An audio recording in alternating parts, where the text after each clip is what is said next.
Hey, and welcome to the CREEK midweek student podcast where we help you become more like Jesus. I'm your host, Pastor Tommy, and today I'm joined as always by my co-host, contributor extraordinaire, and all-around Jesus guy, Josh, but we're also joined by our guest, Jonathan Drinkwine, who is the area director for Young Life, and he's got some incredible things to share, so let's dive right in. Jonathan, welcome to the CREEK midweek. Thank you. Thank you for tonight. That was so good. Let's go, dude. How did it feel? It was fun. Gosh, dude, that was a blast. Really fun. So thanks for letting me be a part of it.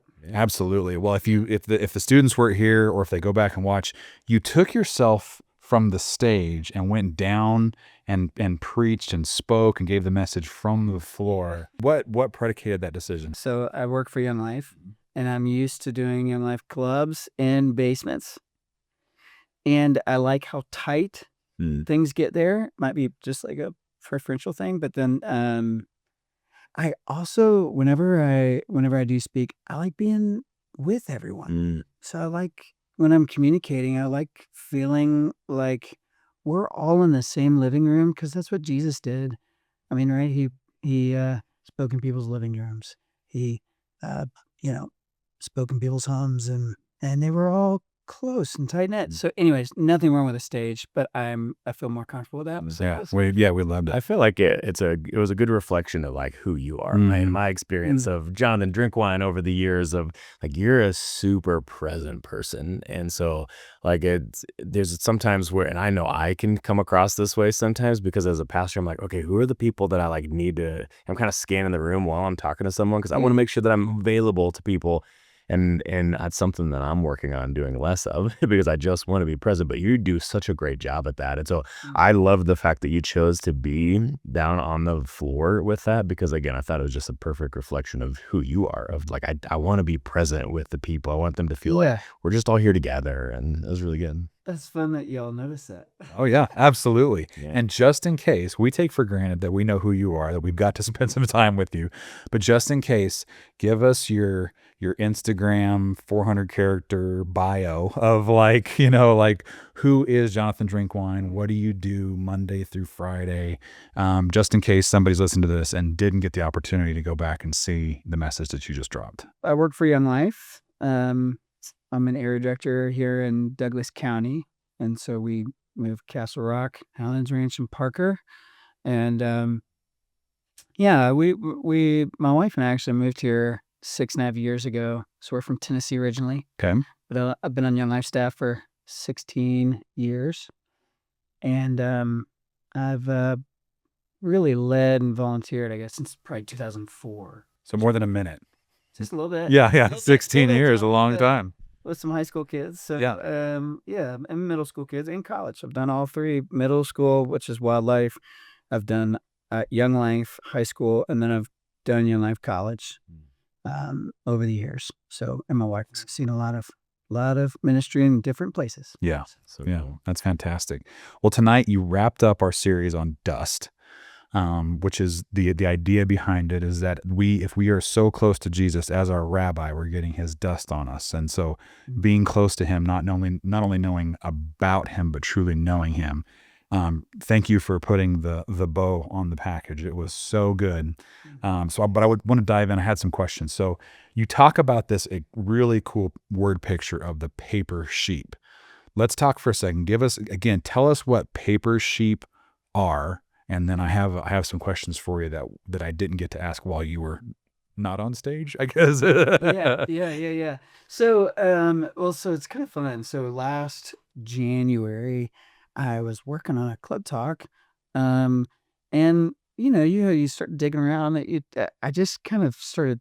I don't even know how I found it, but I found this article about Shrek the sheep, and they had this huge long article about paper sheep, and I'm like, what is a paper sheep? And they just started describing it, and it's sheep in Australia. So these sheep herders, it's sheep in Australia who have gone missing.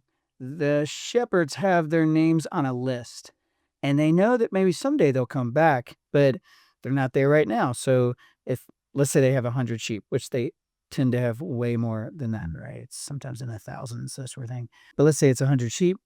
they call in all the sheep, right? And only 90 show up. So the 10 that aren't there, those are the paper sheep. And yeah, I found Shrek the sheep, which was fascinating. The picture of him is hilarious. Yeah, it was. So, Sure. right, Shrek went missing for 6 years. And, they survived snake bites and disease and all these things. And I just thought it was so funny. And as I just started reading the story, I was like, oh, that is every year for me doing Young Life. That is I can picture so many faces and so many teenagers who they're in your community. We actually write kids' names down, like we write them down. Train my leaders. We write down kids' names, and I already have a list right now. I already know who the paper sheep are in Castle Rock. I know them. Mm-hmm. And we're praying for them right now. Hmm. How do we pull them back in? How do we rein them back in? So, anyways, it's a beautiful picture, I think, for us as believers to be thinking, how do we think outside of ourselves? Mm-hmm. We are, most of the time, I'm thinking of ourselves on a Wednesday night or a Sunday night or a Monday night at club. And yet, how many people are just so alone, lost in caves like Shrek the Sheep? Yeah. So, Well, when you were speaking, there was two things that came to my mind. So the first one was, I think that sometimes we can feel like paper sheep. We're having a paper sheep moment. And then sometimes we can truly become paper sheep, where we are wandered and we are lost and we are separated from our shepherd and we go out. yeah. And what was super interesting about what you said and what came to mind during your message for me was Jesus says that he goes out, leaves the 99 and goes after that one sheep. And now you've given that one sheep a name for me for the rest of my life. Whenever I hear that story, that one sheep that Jesus goes after is the paper sheep.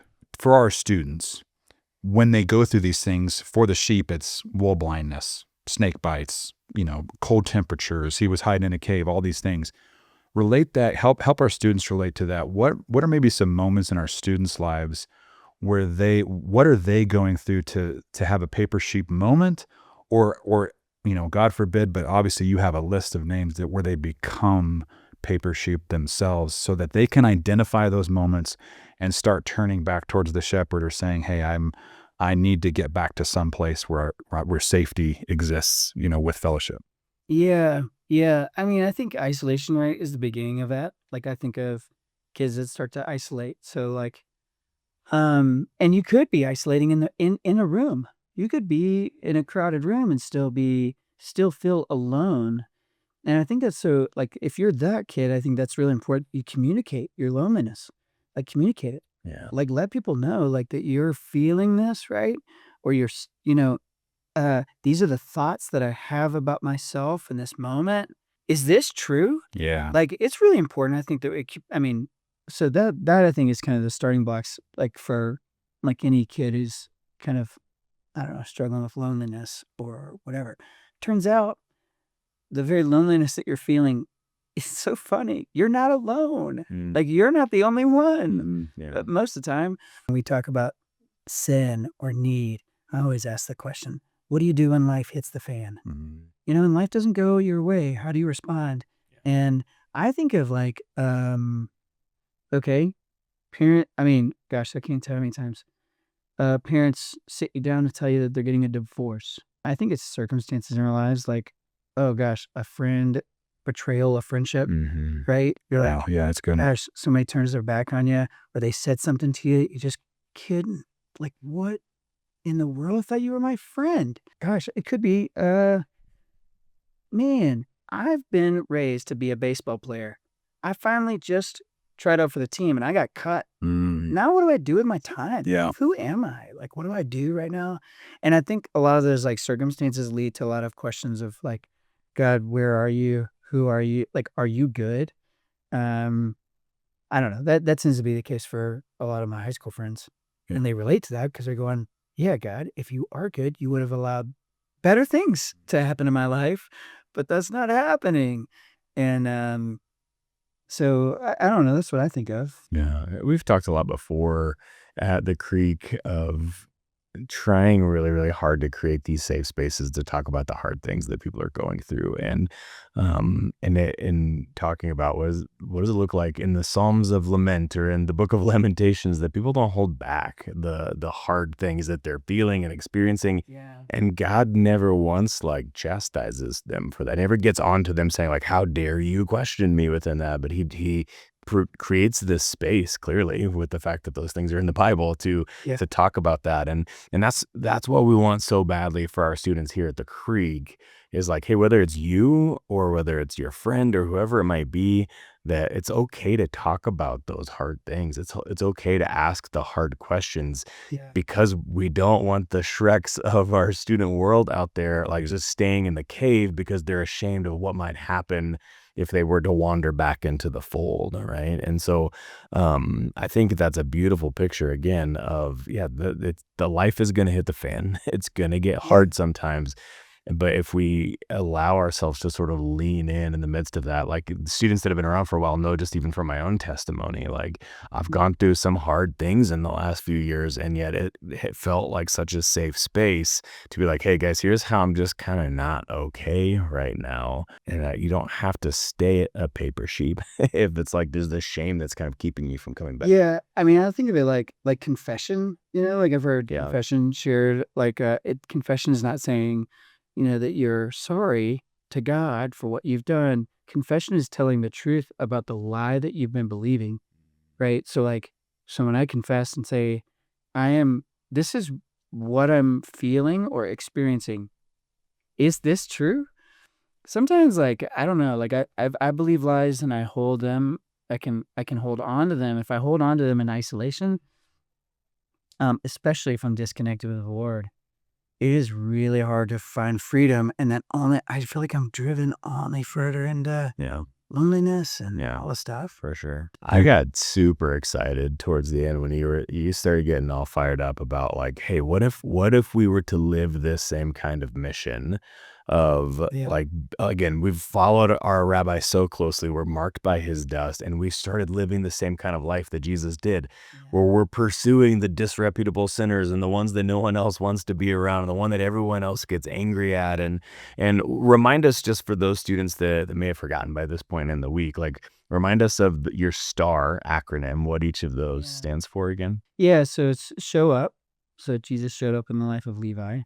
The next thing is talk. Actually have conversation.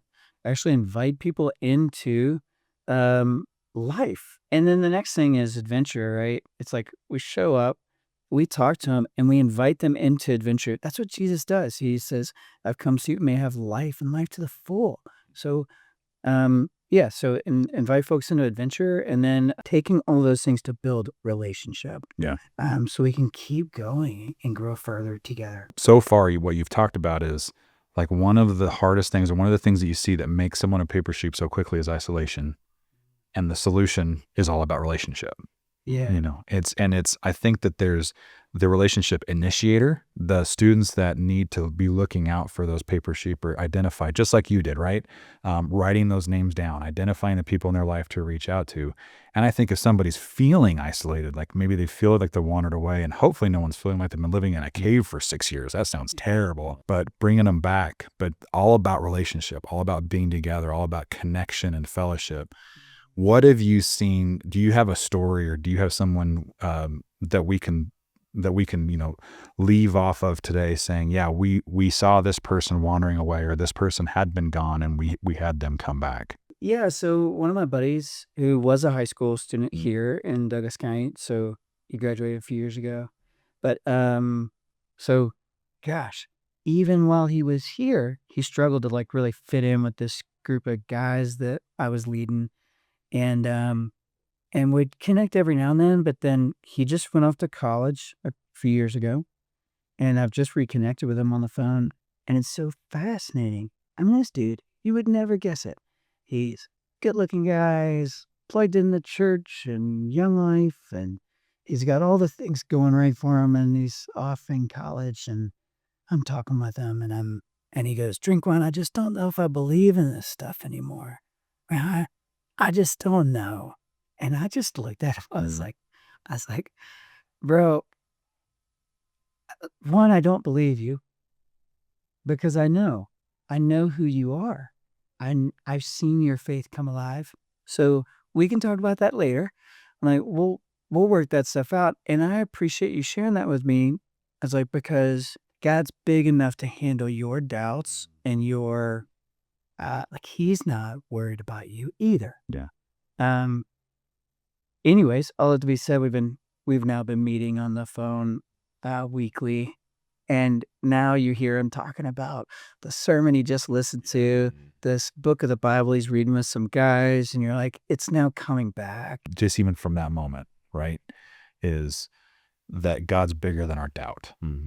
When we maybe even through isolation, through separation, start feeling like, oh no, what start questioning things, like don't be afraid of that. Lean in, because God is bigger than our doubt. That's really good. I always think about it like the prodigal son story. You're like, the son, just because he leaves doesn't mean he's quits being the son.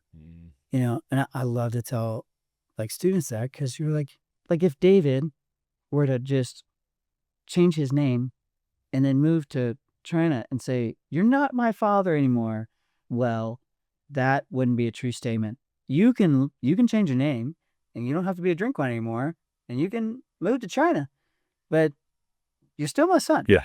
Right. Yeah. So like, I think like, that's important to, I think for every single one of us to hear, that we're always in the fold, even when we don't feel like, even when we feel like we're distant. Not part of the faith journey, right?